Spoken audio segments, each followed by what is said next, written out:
Can we please not taunt the truckers?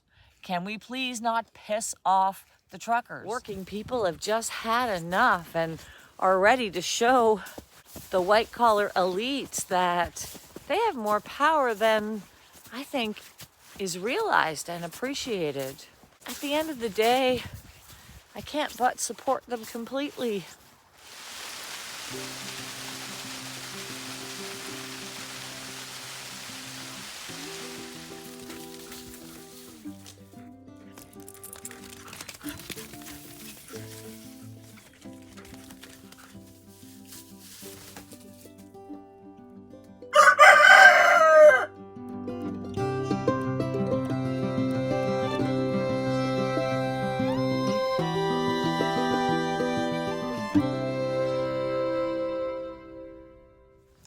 Hey guys, it's Katie Kate on the Homestead. There's a lot to unpack today, and I'm starting out here on my property line where I have been weaving my time away for the past couple days. I've just really been enjoying the warmer weather, being outside, getting fresh air. I've been enjoying the quiet and just the really simple work. I'm watching an animal run down the road, and it's my cat Guinness. Let's see if I can shoot him here on camera. What a little twit. That's Guinness, my white cat. What a little fart. He's coming home. Sorry, what was I saying? Yes, weaving my days away. Apparently weaving is my new jam. I just love doing it. Distracted by my cat, enjoying the silence and the quiet, and just lost in my own thoughts. So lots to unpack today, and I'm starting here. I didn't end up sharing any of my work yesterday because it was just more process content, and I figured I had probably shared enough of that. So today I will just show you quickly what I have done and how I've added on to it. You can probably see behind me. So has anyone else been paying attention to the trucker boycott of New York? Personally, I found myself Monday morning ordering more supplies, and I can only assume that it was a little bit of a reaction to seeing the inevitable shortages that are going to happen if this trucker boycott takes place. I also renewed my Costco membership and stocked up on paper products, so toilet paper and paper towels. So I must be feeling a little bit of the heat, even though I'm up here in Canada. It really just drives home how vulnerable our supply chain is and how quickly it can be impacted. This led to another conversation I had about rural communities being a little bit more insulated from upsets like this. The reality is that we have thousands of pounds of beef just here on the road. We all have gardens. We all have fresh eggs. We all have well water generators and backup systems.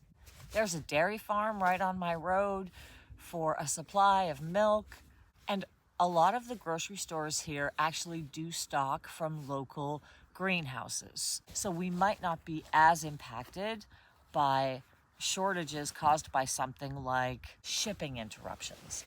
I guess ultimately that is the point of living sustainably and one of the big advantages of living in a rural community.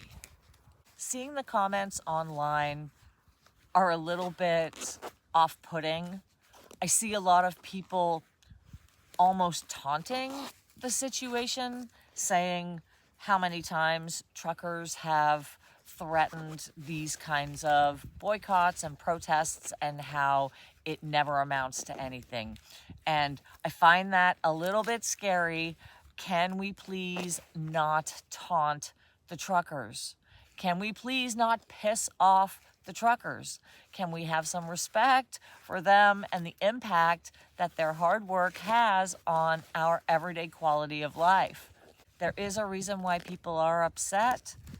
And at the end of the day, no one can really blame them, whether or not you like Trump or not. I said this in my last video. American people want him. They want his leadership, and you can't really ignore it. What they're doing is seen as punishing someone excessively, unnecessarily for a victimless crime. It's also causing a lot of investors to now withdraw from New York as they feel that this is a precedent that's really dangerous for doing business in the state and the city, where if your political views don't align with theirs, then you can effectively be penalized and banned. And the risk is just too high. It's not worth it. So troubling events, and although not a direct impact to me up here, still something that I am, I guess, reacting to as I find myself stocking up again. Kate from the future jumping in to say the one thing we could see a shortage of would be fruit, of course, because of where we live and the climate that we're growing in. Having said that, I have an apple orchard, I have raspberry bushes on my property, I have strawberries in my garden, wild strawberries growing here as well. I have currants and what else do I have? Currants and gooseberries, that's what it is. Currants and gooseberries. In a pinch, we'd still have macrobiotic food. Is that what they call that? Food that's grown in your area seasonally. I think it's a macrobiotic diet. Anyway, I'd like to know what you think. So post a comment, let me know. Okay, I'm gonna take an interlude here and show you what I have done on my property line as best I can. And then we'll talk a little bit more about being prepared and stocking up and pantry and stuff like that. Well, what's better than one but two? And my mind's eye saw another opening adjacent to this one, so I went with it. After that, I decided to put in this fence line in the middle. As I came out with my chainsaw yesterday and cut down a lot of the dead branches and just cleaned it up, so I ended up making these kind of posts in between the two arches, which were perfect for weaving a little fence. I hung a couple of little solar lanterns. I didn't see them from the house last night, which was a bit disappointing. I don't know if they didn't get enough charge because of the amount of sunlight we had yesterday, or if they're just not bright enough to see that far. Hopefully, I would like to be able to see them from the house. Here you can see the fence from everything I've cut down. Brought out my chainsaw, pruned a bunch of damaged branches from this. So I piled them all there. Another fence line.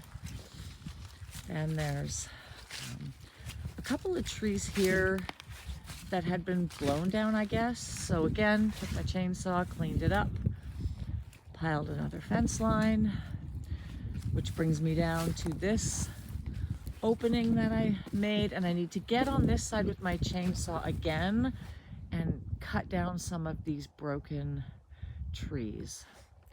But that is not on my radar for any time too soon. Pretty happy with the work I've done.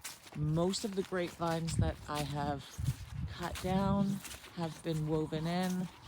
A little bit more that I'll work on, but for the most part, this will probably be what I get done in this area this spring. I love it. I love these mossy field stones that are just the perfect detail that were already there. I did braid up some of these red vines just so that when they grow in, they won't be so out of control. Look at all of this mud. It is such a mess. I've been bringing Chase into the porch because he is just so dirty. Look at all that mud. So yeah, I've been being pretty boring, just weaving and being really quiet, lost in my own thoughts. I put a lantern out here too. I've got a few more vines to weave into that fence. So let's talk pantry as I walk across my property here. I'm curious, as we're meant to be cycling through our pantry, our stockpiles regularly, what are the items that you're finding need restocking most frequently? For me personally, I have found it's been dish soap and canned corn. Those seem to be a couple things that I have needed to restock. My son's been on a bit of a salsa and chip kick, so I could probably invest in some supplies of that. Look at how warm it is. It has been warm for the past few days. We're supposed to get a really cold dip tomorrow, like back down to almost -20 and then back above 0 the day after that. So it's a bit odd, but I'll take the warm weather. I do feel like a bit of a wussy being so done with winter already. It hasn't been a bad one. And typically we have cold weather for a while still, but if it's coming early this year, I will gladly take it. These guys are out grubbing. And look at Edith, just tagging right along. Hello. You want to say hi? Hi, guys. Hey, Legs. Hey, buddy. Hello. Hi. Sweet babies. Well, I think that's all I have to say today. I wanted to talk about the trucker boycott and how that's impacting people, if anyone is concerned or cares, if they feel the vibrations where they are. Is it a sign of more things to come where working people have just had enough and are ready to show the white collar elites that they have more power than I think is realized and appreciated? At the end of the day, I can't but support them completely. I've said it before and I'll say it again, the world's gone mad. I wanted to talk about the pantry and restocking. How are you doing? Are you stocking up? Does it concern you? Do you have any preps and reserves in place in case the shelves go empty? Are you planting your garden? All right, well, I think I'm gonna take a break and then I'll come back out and do some more work. So until next time, happy, healthy living. I am Katie Kate on the Homestead, living the dream. I will see you later.